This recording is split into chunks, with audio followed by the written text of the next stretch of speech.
భవనం కూలిపోయింది.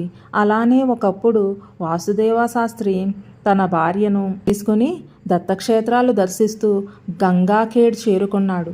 అక్కడ ఒకనాటి రాత్రి దత్తస్వామి అతనికి స్వప్నంలో కనిపించి, నేటి నుండి 4వ రోజున మీ ఇద్దరిని నా సన్నిధి చేర్చుకుంటాను అన్నారు.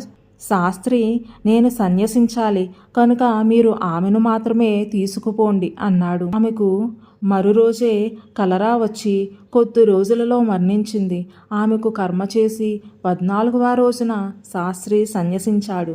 ఆ ముందటి రాత్రి దత్తస్వామి అతనికి గోవిందస్వామి రూపంలో స్వప్న దర్శనమిచ్చి ప్రణవము ఉపదేశించి మరుసటి రోజు నుండి భిక్షువుగా జీవించమని ఆదేశించారు. అంటే ఈయనకు అసలైన దీక్ష దత్తస్వామియే ఇచ్చారన్నమాట.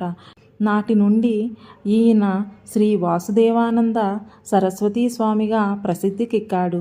అటు తరువాత ఈయన అతి కఠోరంగా తమ ఆశ్రమ ధర్మాలు పాటిస్తూ దేశ సంచారం చేశారు. ఎన్నో ప్రాంతాలలో మొత్తం మీద 24 చాతుర్మాస్యాలు చేశారు. వీరు తమ పాదయాత్రలో ఒకసారి నాటి శృంగేరి జగద్గురు శంకరాచార్యులైన శ్రీ నృసింహ భారతీ స్వామి వారిని దర్శించారు. శ్రీ శంకరాచార్య వీరినెంతగానో సన్మానించి తమ శిష్యులతో అయం హి భగవాన్ సాక్షాత్ దత్తాత్రేయో స్వయం యతి, ఈ యతి సాక్షాత్తు దత్తాత్రేయుడే అని చెప్పారు. ఒకసారి శ్రీ వాసుదేవానందులు కాలినడకన గిరినార్ చేరి బాగా డస్సిపోయారు. అప్పుడొక గుజరాతీ శ్రీమంతుడు కొన్ని పూరీలు తెచ్చి ఇవ్వబోయాడు. ఆయన తమ ఆచారాన్ని అనుసరించి వాటిని స్వీకరించలేదు.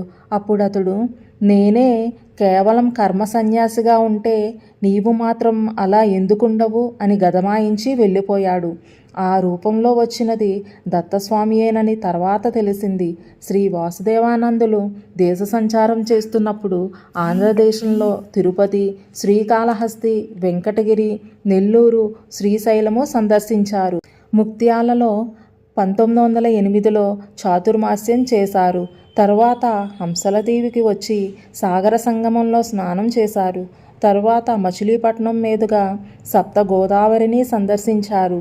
అక్కడ గోదావరి నది వశిష్ఠ, కోటిలింగ, కౌశిక, వృద్ధగౌతమి, భరద్వాజ, ఆత్రేయ, తురీయ అను 7 పాయలై సముద్రంలో కలుస్తుంది. తరువాత రాజమండ్రి విచ్చేసి అక్కడి నుండి పిఠాపురం చేరి ఆ పట్టణవాసులకు అక్కడ శ్రీపాద శ్రీవల్లభులు అవతరించారని చెప్పి వారి జన్మస్థలం కూడా చూపి అక్కడ దత్తపాదుకలు ప్రతిష్ఠించారు. తరువాత